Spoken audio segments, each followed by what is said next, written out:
या तो बिहार में पत्रकार ज्यादा है या फिर बिहार के हर नौजवान ने पत्रकार बनने की ठान लिया है। तो मैं आपसे आग्रह करूंगा, एक साइड ले लो, कोई भी ना सामने से हटा लो, एक साइड कर लो। ये जो कैमरे वाले साथी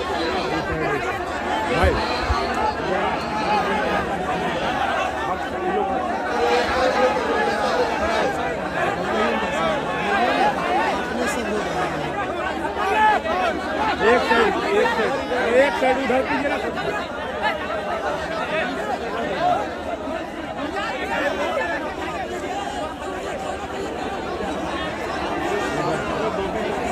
सामने आप भी तो हटिए, ऐसे कर रहे हैं, आप भी हटिए।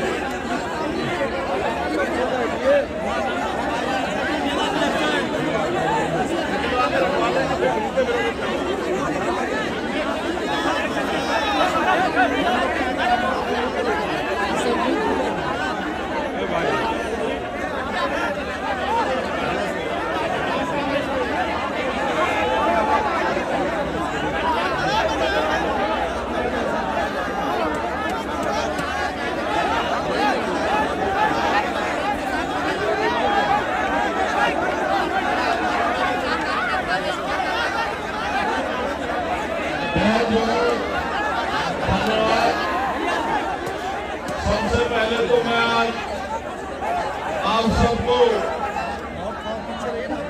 बिहार के राजधानी पटना पहुंचने पर आपका बहुत बहुत स्वागत और अभिनंदन करता हूं। सम्मानित साथियों,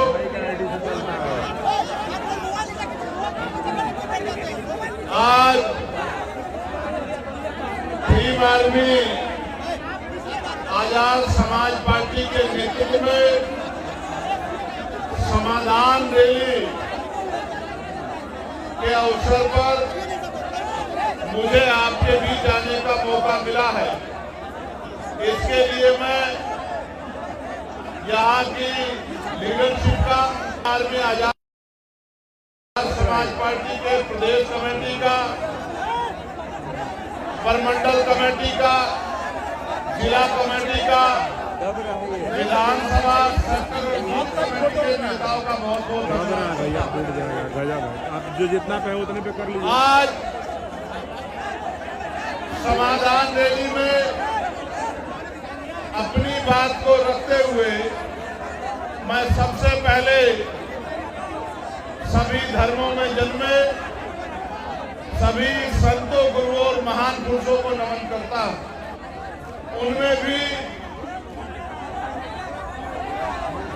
करुणा के सागर तथागत गौतम बुद्ध, संत शिरोमणि सद्गुरु रविदास जी महाराज, भगवान वाल्मीकि महाराज, गुरु नानक देव और संत कबीर जी को नमन करता हूं। साथ साथ का ज्योतिबा फूले, छत्रपति साहूजी महाराज,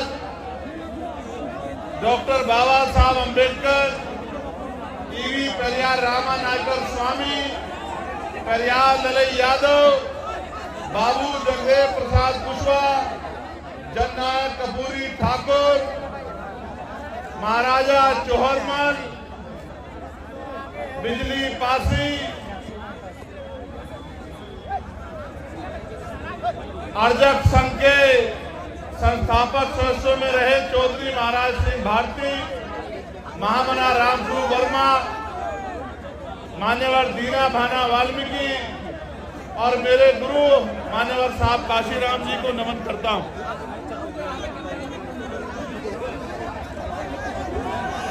आज हम सब लोग एक विशेष उद्देश्य के लिए पटना में इकट्ठा हुए हैं और जब मैं यहां आया और जिस तरह का प्यार, जिस तरह की संख्या मैंने आपकी देखी तो मेरा विश्वास मजबूत हुआ कि समाधान सुनिश्चित है।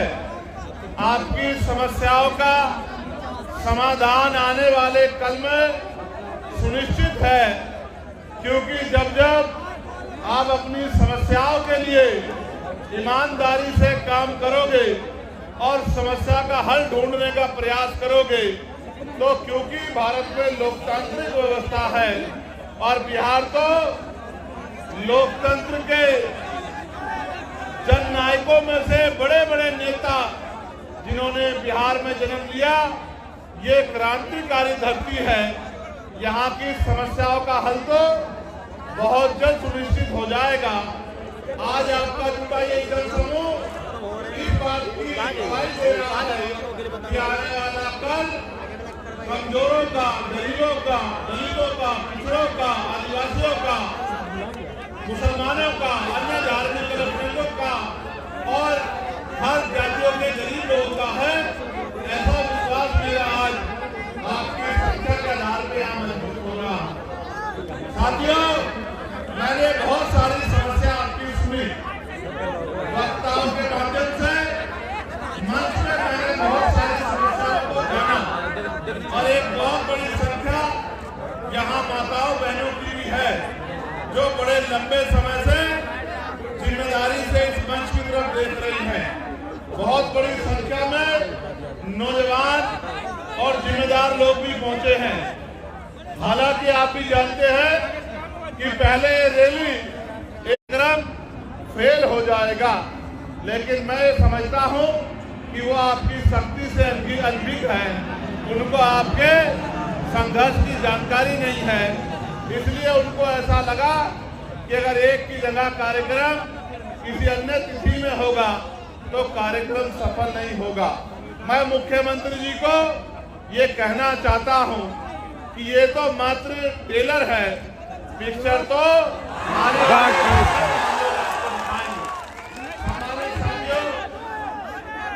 ये देश 15 अगस्त 1947 को आजाद हुआ है।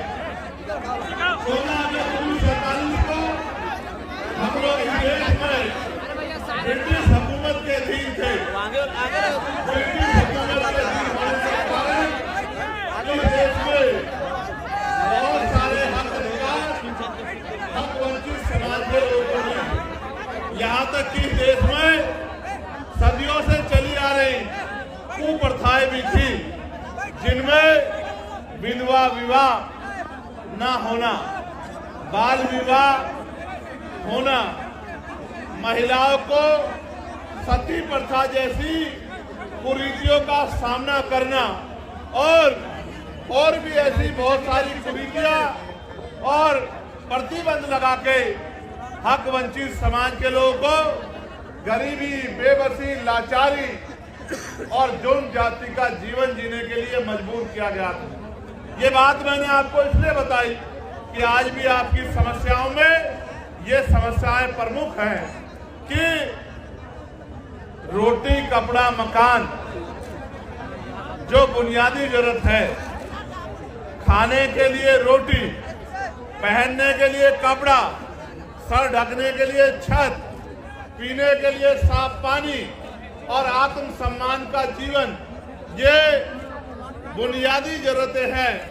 75 साल की आजादी के बाद भी आज तक सरकारें अंतिम व्यक्ति को रोटी, कपड़ा, मकान, अच्छे कपड़े और पीने के लिए पानी की व्यवस्था कराने में कामयाब नहीं हो पाई।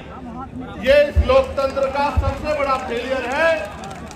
जो काम आजादी के 10 सालों के अंदर हो जाना चाहिए था, वो काम आजादी के 75 सालों के बाद भी नहीं हुआ है। इसका उदाहरण ये है कि देश के प्रधानमंत्री कहते हैं कि हम 80 करोड़ लोगों को मुफ्त में राशन देते हैं। अगर इस देश में लोगों की जेब में पैसा होता, वो गरीबी के जीवन से निकल पाते, तो 80 करोड़ लोगों को मुफ्त में राशन नहीं देना पड़ता। क्योंकि भारत का खून स्वाभिमानी खून है। ये हाथ फैलाने में नहीं, मजबूती से संघर्ष करने में भरोसा रखता है, लेकिन इसको मजबूर किया गया हाथ फैलाने के लिए, सिस्टम बना के किया गया है। मैं इसलिए आपसे कह रहा हूं और मैं तर्क के साथ आपको कहना चाहता हूं मीडिया भी इस बात को दिखाएगा कि भारत के साथ साथ कई ऐसे अपनी कंट्रियां भी हैं, कई ऐसे देश भी हैं जो भारत के समकालीन या भारत के बाद आजाद हुए, और आज उन देशों में जाके देखोगे तो आपको एहसास होगा कि वो भारत से लगभग 50 साल आगे चल रहे हैं। जब एक समय में आजाद हुए देश अगर बहुत दूर ना जाके कहीं चाइना को देखा जाए, भारत की इकोनॉमी, यहाँ के नेतागण 5 ट्रिलियन बनाने की बात करते हैं। अगर हम चाइना की इकोनॉमी से उसकी तुलना करें तो हम 1/4 पर भी नहीं पहुंच पाए हैं। एक समय में आजाद हुए देशों में इतना अलग अलग तरह का आर्थिक गैर बराबरी का जो उदाहरण मिलता है, ये इस बात का उदाहरण है कि आज भी इस देश का अंतिम व्यक्ति बुनियादी सुविधाओं से वंचित है। और मुझे कहने में कोई परहेज नहीं है कि इनमें भी दलित, आदिवासी और पिछड़े वर्ग के लोगों के हाल बहुत बुरे हैं। आज भी हमारी बहनों को घर चलाने के लिए कोल्हू पे काम करना पड़ता है, भट्टों पे काम करना पड़ता है, दूसरों के जमींदारों के खेतों में काम करना पड़ता है, सर पे ईंटें उठानी पड़ती है। मुझे सबसे बड़ी पीड़ा तब हुई थी जब कोरोना काल में मजदूर शहरों से पलायन करके घर की तरफ चला था, और इन सरकारों के पास उन मजदूरों को देने के लिए, घर पहुंचाने के लिए ट्रेन की व्यवस्था भी नहीं थी। इस मेरे परिवार ने जो दूसरों के महल बनाता है, घर बनाता है, बिल्डिंग बनाता है, कंपनी बनाता है, इन अमीरों के पास कोरोना काल में इन गरीबों को का पेट भरने के लिए रोटी की व्यवस्था भी नहीं थी।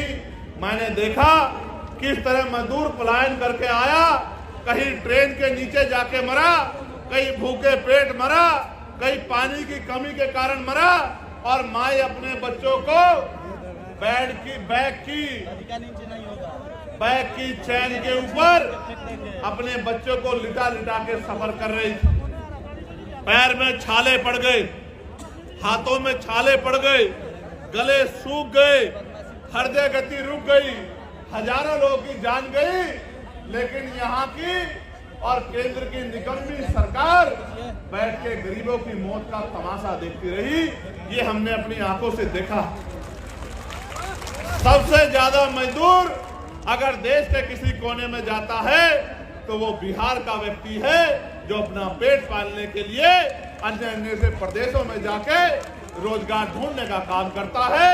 ये इन 15-15 साल चली निकम्मी सरकारों की देन है, जिन सरकारों की वजह से आज भी यहाँ का पढ़ा लिखा नौजवान रोजगार नहीं पा पाता है, और माताओं बहनों को भी घर को चलाने के लिए मजदूरी करना पड़ता है। गरिमाई जीवन देने का काम भी सरकार नहीं कर पाई है। आज जब हम लोग आजादी का अमृत उत्सव मना रहे हैं, अभी पार्लियामेंट में सेंट्रल हॉल में ये कहा गया प्रधानमंत्री जी द्वारा कि 75 साल हो गए हैं, ये अमृत काल है। ये कैसा अमृत काल है जहां एनसीआरबी का डाटा ये कहता है कि रोज महिलाओं के शरीर की धज्जियां उड़ाई जाती है, सामूहिक बलात्कार होते हैं, महिलाओं को तेजाब से नहलाया जाता है, महिलाओं की अस्मत को रोंदा जाता है, महिलाओं को दफ्तरों में और दफ्तरों के बाहर और गांव में सामंत की व्यवस्था के आगे अपने आत्म सम्मान की रक्षा वो नहीं कर पाती। ये भी हमारे सामने ही है। और सरकारें कहती है और व्यवस्था कहती है कि भारत एक ऐसा देश है जहां महिलाओं को पूजा जाता है। मेरे बराबर में मीडिया की बहनें खड़ी हैं, नीचे महिलाएं जो पुलिस की नौकरी कर रही हैं वो बहनें भी खड़ी हैं। कभी उनके मन से भी पूछ के देखना कि रात को 10-11 बजे क्या वो उत्तर प्रदेश में, बिहार में या उत्तर प्रदेश में या देश के किसी भी प्रदेश में क्या ईमानदारी से निकल सकती है? सच ये है वो अकेले तो छोड़िए, वो परिवार के साथ भी आज नहीं निकल सकती है। ऐसी ऐसी घटनाएं सामने आती है कि हृदय कांप जाता है। और कुर्सी में बैठे नेता और उनके चाटुकार अधिकारी ऐसी ऐसी घटनाओं पे आंखें बंद कर लेते हैं।